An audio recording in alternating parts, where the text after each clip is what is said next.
se ve mal.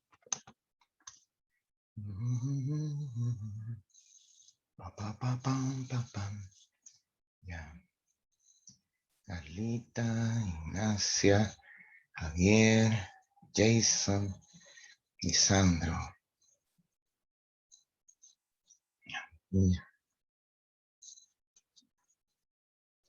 Javierito, mire cómo van llegando.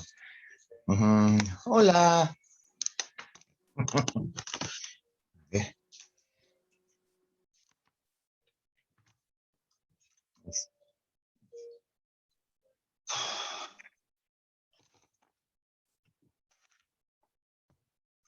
¿Cómo han estado los niños?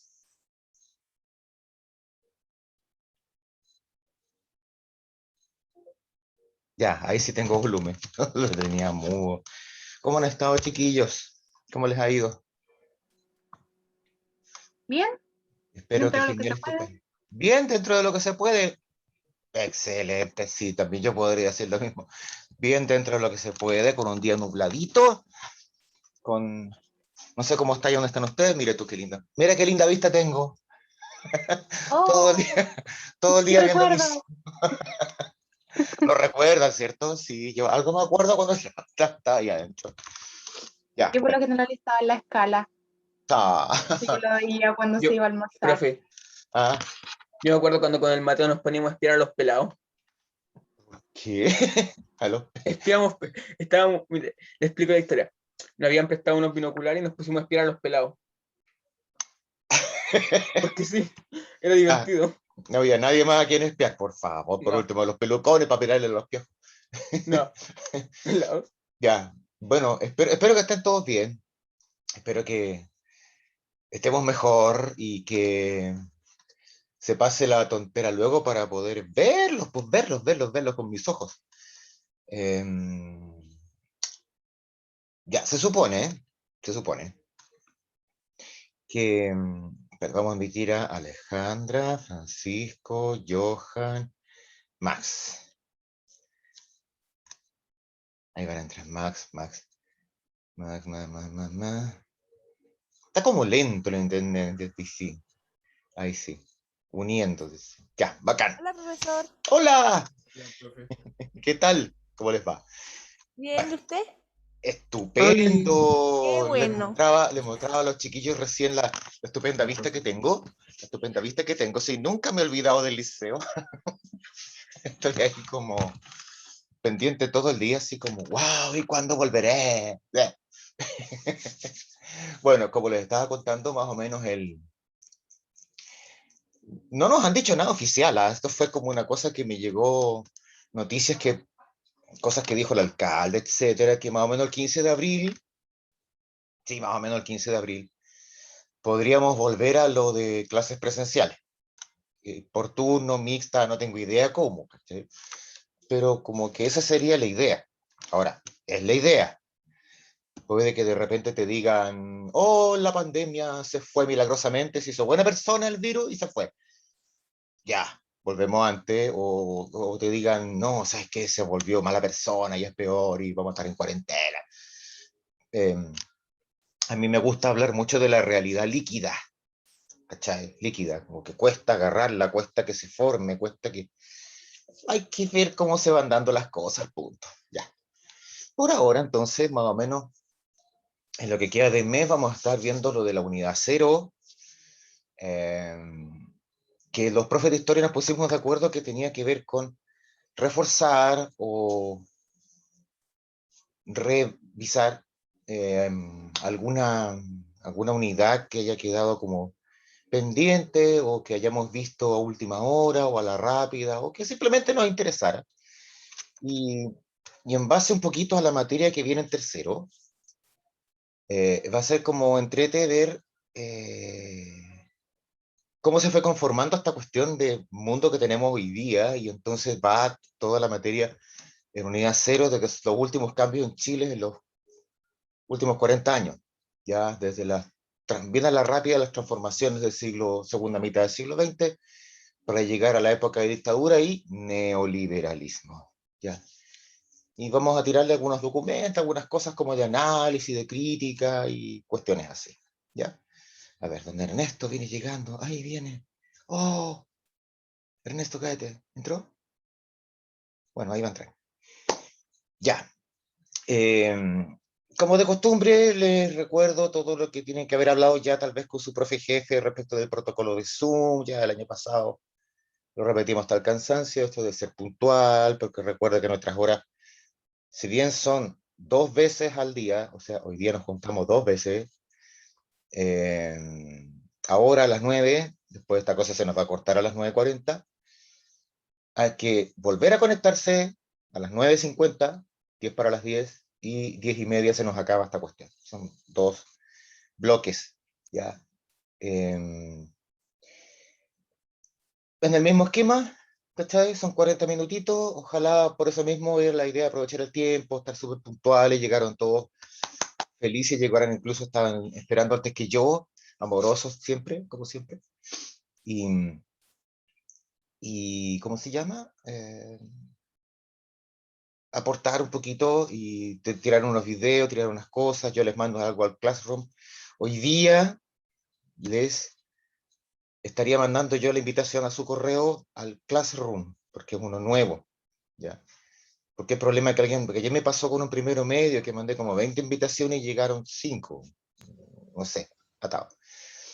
Pero de todas maneras, a través de eso, ustedes van a tener ahí disponible los videos de las clases. 2 videos van a ser por clase ahora, más PowerPoint, material, etcétera, y etcétera, de todas las cuestiones que hagamos en clase. ¿Mm? Ya, pues, ¿qué otra cosa más? Lo típico del protocolo, la puntualidad, que no se digan cosas por el chat, que no usen el chat para cosas que no sean nuestras. En general, yo como que no pesco mucho el chat porque como que tengo la visión aquí, no miro para el lado, me cuesta. A ver, chat, está vacío, creo. Sí, no hay idea de escribir. Gracias. Y que todo queda grabado, así que cualquier duda que tengan, me mandan preguntas a través del mismo Classroom, que lo voy a habilitar hoy día, o aquí en clase no se hagan rollo. Hay gente que a veces marca así como con la manito, eh, me cuesta verla, así que interrumpa nomás, hable, dígame cosas. Y bueno, todo va a quedar después en video, así que duda que tenga, vuelve a revisar el momento, el minuto de la clase, etcétera, etcétera, etcétera. Caterina Larcón, ahí viene llegando. Somos 18, bien, buen número. Ya, pues. A ver, como introducción, a ver, vamos a hacer un pequeño resumen. Acá tengo el PowerPoint respectivo. ¿Quién más? La Paulita Pastel. Acá tengo el video respectivo para poder compartir con ustedes esto.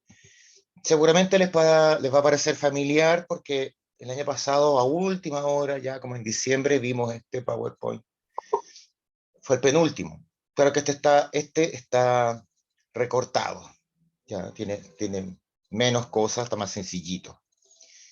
Porque en el fondo el objetivo acá es recordar que en Chile después del 73 hubo varios cambios y nosotros tenemos que como seguir la idea, seguir la línea de todos los cambios que se fueron produciendo, porque esto es como una especie de continuo, ¿ya? De transformación hacia un sector, hacia una tendencia, y de repente hay una reacción a esa transformación y volvemos atrás y se nos cambia la ruta y terminamos en un camino completamente diferente, ¿ya? Entonces, vamos partiendo por los grandes cambios del siglo XX. El primero tiene que ver con las transformaciones del electorado. ¿Ya? Si ustedes recuerdan bien, hablamos de que en Chile, desde mitad del siglo XX más o menos, lo que tenemos es una constante transformación del electorado. Primero, un aumento considerable de la gente que vota. Primero prácticamente se duplica, ¿ya? Prácticamente se duplica cuando se incorpora a la mujer, ¿ya? Y se le da el derecho a voto a la mujer. Ojo, uno de los últimos, ¿ya? Uno de los últimos países que pudo hacer esto de darle derecho a voto a la mujer. Yo sé que no es ninguna cosa, ningún orgullo ni nada por el estilo, pero para que recuerden bien que acá en Chile las cosas generalmente se hacen un poquito tarde. ¿Ya? Luego tenemos la... Aquí están las transformaciones. ¿Ves? Fija. Después del tema de la mujer vas a tener el tema de la cédula única, que es más o menos el mismo esquema que tenemos hoy día. Esto de una inscripción en un registro electoral, donde además al momento de ir a votar hay libros con los nombres de los que tienen derecho a votar, donde hay que firmar, poner tu carnet, y se te entrega después el voto en un papelito. El papelito lo imprime solamente una institución en Chile, que es el CERVEL, el Servicio Electoral. Todos los votos son iguales, mismo color, mismo tamaño, y en fin, una serie de reglas que se tienen que cumplir, que hoy día nos parecen un poquito, ¿cómo es la palabra? Anacrónico. Es que es como atrasado. A ver, ¿quién de ustedes? No, no creo. Ninguno de ustedes ha ido a votar nunca. No. Yo, Eh, ¡qué emoción! Ya, ¿qué experiencia? ¿Cómo fue? Sí, técnicamente, físicamente, eh, ¿qué te ah, pidieron hacer? me pidieron el carnet, simplemente, que Ya, tenía que firmar un libro. Me ajá. preguntaron mi root, mi nombre, y nada, me explicaron cómo que había que sellarlo y en dónde, y listo. ¿Sabes tú? Es súper simple, pero hay una característica esencial que se inventó el año 58, cacha, lo antiguo que es. A ver, el 58, 2008, 2018, es un sistema electoral de más de 60 años, pero eh, a muchas personas les tiene que llamar la atención cuando a ustedes les toque, que de repente todos los votos, ya, el papelito que te entregan viene con una etiqueta en un costadito que viene numerada, ya, es como cuando hacen una rifa que viene con un número de folio. Al momento de votar, claro, te piden que lo hagas con lápiz mina. ¿Alguien cacha por qué se puede pedir o por qué se pide, generalmente se pide lápiz mina? No es para borrarlo, ni hacer trampa, ¿no? Que la gracia del lápiz mina, primero, que al doblar el voto no se va a manchar. Y la segunda característica es que cuando doblas el voto en lápiz mina no se va a traslucir, como para que cachen cómo votaste, ¿ya? Luego vas a doblar el voto, como dice su compañera, hay una forma específica de doblarlo, ¿ya? Para que quede todo del mismo tamaño y no se vea lo que está marcado adentro. Y luego ese numerito lo sacan, ¿cachai? Entonces cuando el voto va a dar a la urna adentro, ese número ya desapareció, ¿cachai? Está separado del voto, así que el voto queda anónimo. Lo que sí queda es el número. Entonces, después en el libro de registro se anota ese número en tu casillero, o sea, se sabe que tú votaste con ese número. Pero, ojo, no es que sepan cómo votaste, porque el número ya fue separado del voto, ¿cachai? Pero sí queda registro de que sí votaste, de que hay un número, que está tu firma. O sea, no se puede duplicar personas, no puedes votar dos veces, eh, no puedes firmar sin haber votado. O sea, tiene una serie de controles que impiden el fraude. Y hasta el día de hoy es un sistema bastante bueno. Ya. Arriba, vamos a ver el mueble de cocina. Eh, hay hay una especie de necesidad de que esta cosa tenga como, o sea, como a prueba de fraude. Ya, y eso se consiguió con ese sistema que tenemos hoy día. A pesar de que hoy día muchos países optan por el voto electrónico, todos esos son, como quien dice, posibles de falsificar. ¿Ya? El año 62 viene la idea de que el voto sea obligatorio. ¿Ya? Entonces ahí te vas a dar cuenta de que la política en sí misma es algo que debe involucrar a todos los ciudadanos. ¿Ya? En general, tú vas a encontrar hoy día mucha gente que te dice, no estoy ni ahí, que es lo mismo, la política de siempre. Bueno, son los de siempre porque nunca nadie vota por cambiarlos, pues, y siempre son los mismos los que votan, y la otra mitad de la gente no va, entonces como obvio que las cosas no cambian. Eh, Pero te vas a dar cuenta que en los años 60, en general en Chile, no hay desinterés, al contrario, ¿ya? Hay una especie de oleada de transformar y de querer hacer cosas. Luego tiene la reforma del 70 que le permitió votar a gente que antes nunca siquiera fue considerada, por ejemplo, los analfabetos, a gente que no sabe leer ni escribir. Eh, de ahí que siempre se usaba, o todavía se usa, creo, esto de que en los votos hay una especie de logos, donde hay un pacto, donde hay una alianza, te fijas, hay un logo, una estrellita, una cosa, un arco iris, siempre está esa idea de usar un logo, ya como para identificar, más allá de leer.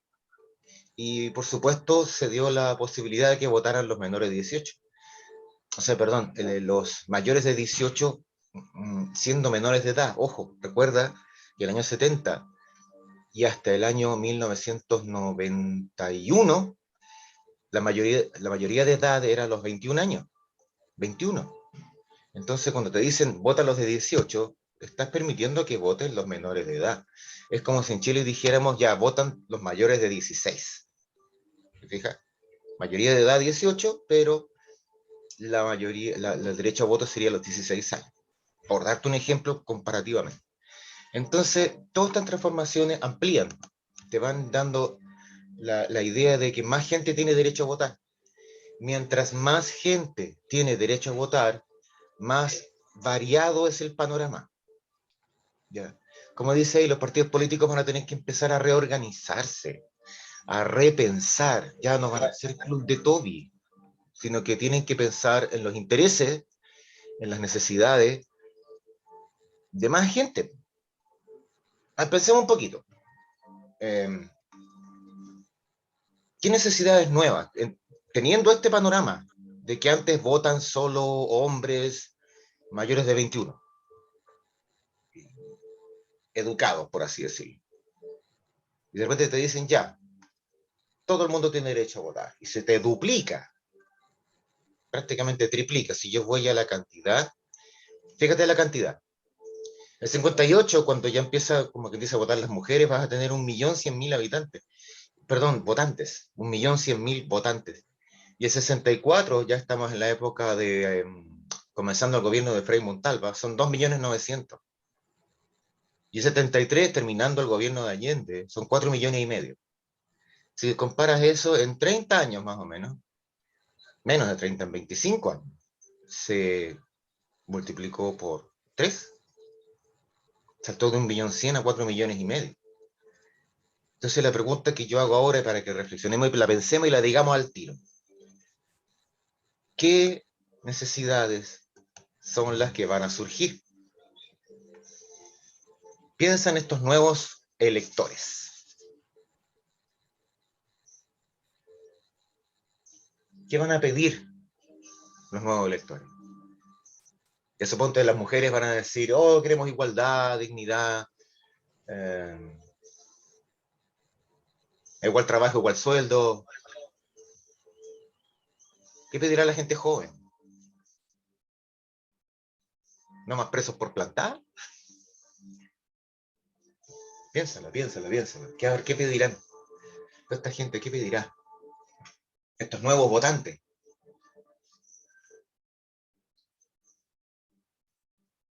Cha, cha, cha, cha. Todos, de alguna manera, tienen cosas interesantes y cosas nuevas que pedir. Por darte una idea,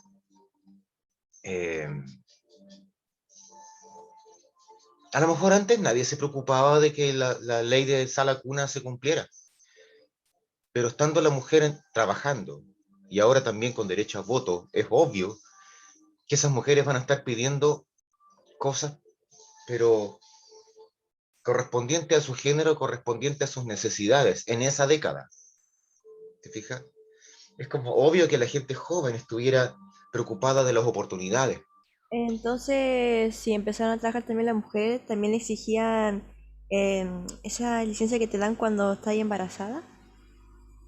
El prenatal, el postnatal, Sí, esa. tiene, claro, o sea, el permiso, los meses de permiso antes del parto, los meses de permiso después del parto, las licencias médicas después del nacimiento del niño para cuidar al niño, que pueden ser de 1 año, y el fuero maternal. Fija, esa fue una pelea que se dio. ¿Qué es lo que el fuero? ¿Alguien cacha lo que es el fuero maternal? Primero, ¿qué es lo que es un fuero?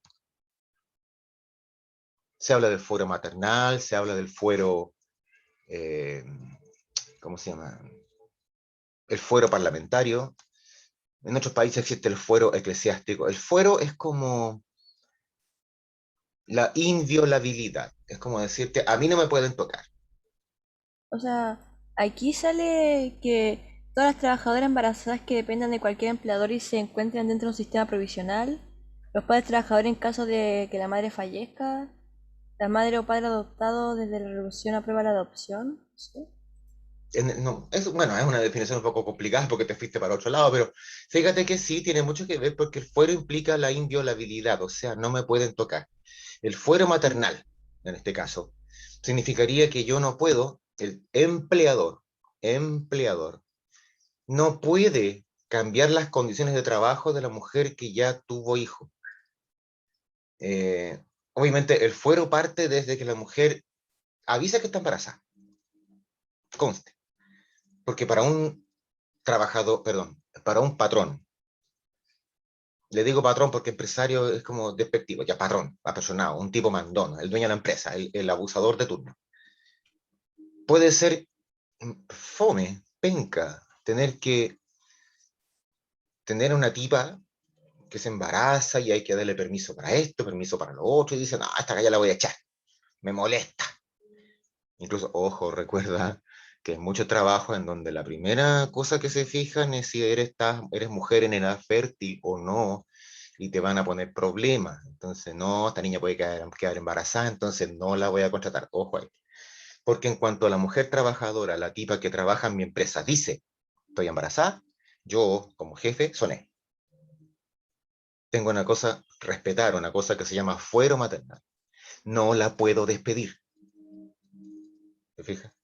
Y tampoco le puedo cambiar las condiciones de trabajo. Por ejemplo, decir, ya trabaja la mitad y te pago la mitad. No, no puedo. Y eso dura hasta 1 año después del parto. Entonces prácticamente me estoy comiendo 1 año, 9 meses, ya ponele, son casi 2 años, en que la mujer tengo que tenerla trabajando, tengo que darle permiso para todo lo que necesita, el permiso para amamantar después de que sale, después de que está el parto, el permiso si tiene controles médicos, permiso si la guagua se enferma. Entonces, para un padrón, eso es como, ¡ah, qué asco! Pero no, pues si la ley se inventó para algo, pues si tú estás protegiendo la maternidad, después te quejáis de que hay pocos niños y todo lo demás. Entonces, la ley es como para eso, pero eso tiene que ver con necesidades que surgieron en un momento y que fueron expresadas por las mujeres cuando tenían que votar, pues. Y por eso esta lámina dice que los partidos políticos tienen que reformularse. Y fue algo que hicieron en la segunda mitad del siglo XX porque tenían que enganchar con las nuevas necesidades del nuevo electorado. Básicamente aquí estamos hablando de las mujeres por una parte y de la gente joven por otro lado, porque mal que mal, los jóvenes, aunque se incorporan después, son la masa, son la enorme masa de electores, la gente joven. En un país como Chile que tenía pocos abuelitos, más o menos cantidad de adultos y una enorme cantidad de gente joven, es como obvio que son una masa electoral súper importante.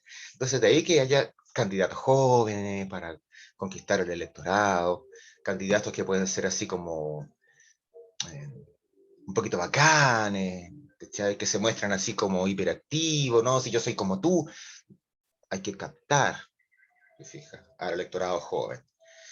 Suponte hoy día tú le preguntas a cualquier persona joven y está desencantada, está aburrida, todos los partidos políticos son corruptos, ladrones y todo lo demás. Entonces, ¿qué es lo que hacen los candidatos? No, si yo soy independiente.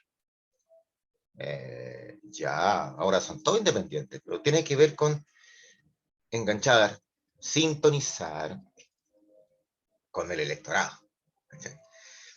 Todas esas cosas, por ejemplo, el fortalecimiento del movimiento obrero, que viene de la época de la cuestión social, después, a principios del siglo XX, el tema de la huelga, la manifestación, y con eso la aparición de las leyes de carácter social, la protección del trabajador, el código del trabajo y todas esas cuestiones, pero significó una masa electoral importante, una masa de presión, un grupo de presión, los obreros. La urbanización también fue un fenómeno, porque atrajo mucha gente a la ciudad. Entonces ya el voto no está en el campo. Ya no puedes manipular masas de campesinos para que voten como le ordenes tú, patrón de fondo. Ahora la masa electoral está en la ciudad y por lo tanto ese electorado y ese político tiene que fijarse en las necesidades del tipo que vive en la ciudad. El alcantarillado, el alumbrado eléctrico, la vivienda, etcétera, etcétera, etcétera. La ampliación del sufragio, como te dije, y el voto femenino son como la misma cosa, hay que fijarse en las necesidades de las mujeres, las necesidades de los jóvenes, y entonces ahí te cambia todo el panorama electoral y los partidos tienen que reformularse. En esa reformulación hay como una cosa básica, superar la pobreza, buscar el desarrollo. Es una eterna lucha buscar el desarrollo. Yo creo que no tenemos ni siquiera claro cuál es el concepto de desarrollo. O sea, para algunos desarrollo es, no sé, por Providencia, Las Condes, Costanera Center, el mall, carretera, auto. Para otros desarrollo tendrá que ver con sustentabilidad, biodiversidad. Para otros desarrollo tendrá que ver con, tengo comida en mi plato, un techo. No está claro, no está claro. Depende un poco de la concepción política, ya, depende un poco del pensamiento político. ¿Qué es lo que yo voy a entender por desarrollo? Hasta ahora en Chile entendemos desarrollo como el primer ejemplo que di. O sea, Costanera Center, rascacielos, 300 metros, el más alto de Sudamérica, esos desarrollos. Que haya mucha empresa minera, que seamos un país que exporta mucha madera, mucha harina de pescado, cobre, que tengamos hartas vacunas. Eso es de país desarrollado. Para otras personas, otro puede ser el concepto. Pero acá esas diferencias se van a organizar o se van a terminar como decantando en tres tendencias que son claras en los años 60. La derecha, el centro y la izquierda. ¿Ya? La derecha te habla de un liberalismo económico, menos reglas, un Estado pequeño, que el empresario haga, ya, negocio. El centro, que lo representaba la democracia cristiana, habla así, ya hagan los negocios que quieran, pero vamos a hacer reformas estructurales. Reformas que tienen que ver con cambiar radicalmente el país tal como está. Aunque ustedes, los privados, pueden seguir haciendo los negocios que quieran. Y está la opción de la izquierda, que es un proyecto que nació en Chile, si bien existe una especie de tendencia mundial a esto del socialismo y a una economía centralmente planificada, así tipo Cuba, tipo Unión Soviética, pero la versión chilena era bastante distinta. Por eso se habla mucho de la vía chilena, ¿ya? O del socialismo con dólar empanada. Pero como que tiende más o menos a lo mismo, que ciertas áreas económicas fueran enteramente manejadas por el Estado y la actividad privada queda reducida a los negocios privados, pequeños, etcétera. Pero el gran negocio debía ser enteramente manejado por el Estado porque era de interés público. Y al ser de interés público, es un ente público el que debe manejarlo. Por darte una idea, es de interés público comprar alimentos. Entonces, todo lo que sea producción, transporte y venta de alimentos debía ser manejado por el Estado. Resultado, no habría cadenas privadas de supermercados, sino que serían estatales, interés público. Cosa que pasaría también con la luz eléctrica, el gas licuado, el agua potable, el transporte, en fin, cosas que se vea que son eminentemente muy necesarias. ¿Ya? Esos tres proyectos en Chile son tres gobiernos distintos, claramente, incluso en ese mismo orden. Porque vas a tener un gobierno de derecha con Jorge Alessandri, del 1958 a 1964. Acuérdense que los gobiernos en esa época duraban 6 años. Algunas reformas monetarias, de hecho él fue el que cambió la moneda. Acuérdense que Chile siempre usó como moneda el peso, con Alessandri se cambió a escudo, ¿ya? Solo como dato. Se trató de modernizar la economía, se pidió ayuda a asesores económicos extranjeros, se trató de hacer algo parecido a lo que eran las privatizaciones, parecido. Se trató como de liberalizar, o sea, ya menos reglas, menos cosas, menos controles, más libertad para el privado, pero no resultó. ¿Ya? De hecho, cuando él trata de empezar esta gran transformación que fue la reforma agraria, oye, fueron como 3 o 4 fundos, y lo llamaban la reforma de macetero, o sea, el tipo, si bien es un gobierno muy tranquilo, bueno, le tocaron hartas cosas pesadas a Jorge Alessandri. O sea, recuerden que le tocó el terremoto del 60, en Valdivia, con tsunami, el terremoto más fuerte en la historia del mundo, 9,5, quedó a la embarrada, o sea, ya el solo hecho de reconstruir eso ya es una hazaña, por así decirlo. Y entre medio también le tocó el Mundial de Fútbol, pero eso ya fue como para divertirse un poquito. Sí, es un tipo que quiso hacer muchas cosas, reformas, pero no hizo nada. Básicamente porque trató de dejar contento a todo el mundo. Y sin embargo, la gente se cansó de los gobiernos de derecha y votó mayoritariamente por un gobierno de centro. Democracia Cristiana, Frei Montalva. Él sí, con esa idea de revolución en libertad. Ojo, Frei Montalva, la Democracia Cristiana, fue un gobierno que llegó al poder apoyado por todo el mundo. Yo creo que es la última vez que un presidente sale con tanta mayoría. En Chile era muy difícil, habiendo 3/3, que un presidente ganara al tiro. En esa época no hay primera vuelta, no hay segunda vuelta, perdón, no hay segunda vuelta. Simplemente cuando un presidente no saca mayoría absoluta, el Congreso después vota, y generalmente votaba por el que tenía más votos. En este caso no fue necesario, durante muchos años, antes y después, es uno de los pocos presidentes que ha ganado en primera vuelta al tiro ya, así con la mayoría absoluta de los votos al tiro. Toda la gente confía en él. La Iglesia, la institución que en esa época es muy influyente, lo apoya. No es que él es demócrata cristiano, es como el partido de la Iglesia Católica. Tiene todo el apoyo de Estados Unidos. Plata, recursos, todo. Oye, gana, haz lo que queráis.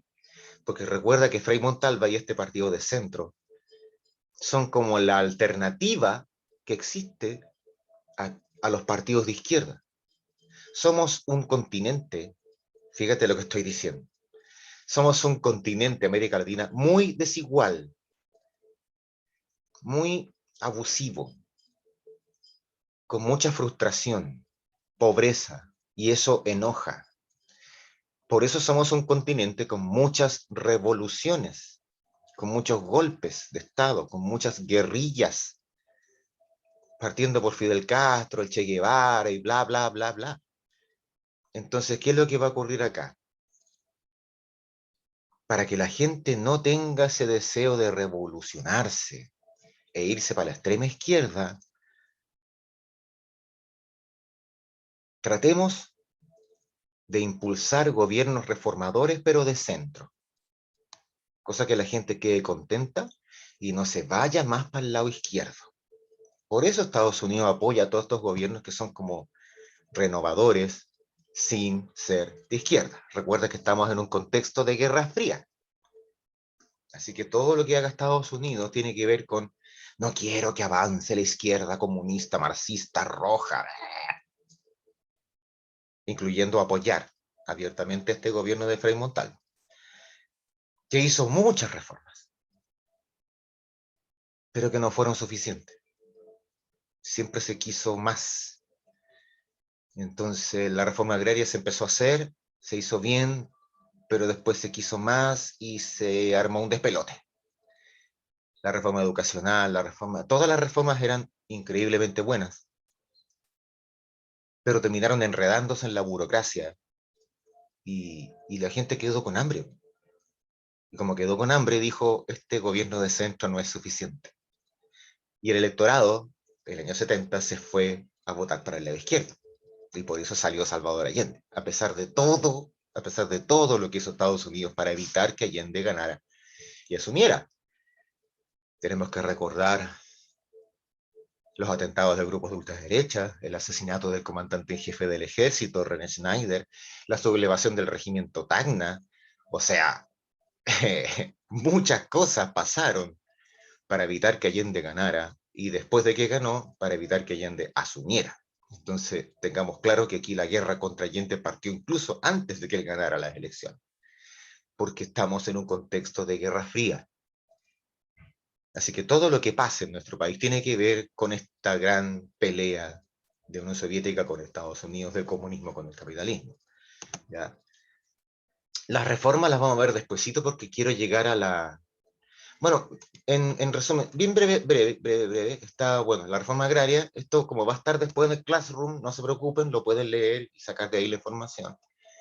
Está la reforma agraria, okay, la sindicalización campesina, está la reforma educacional, súper importante porque el sistema que tenemos hoy día es como producto de eso.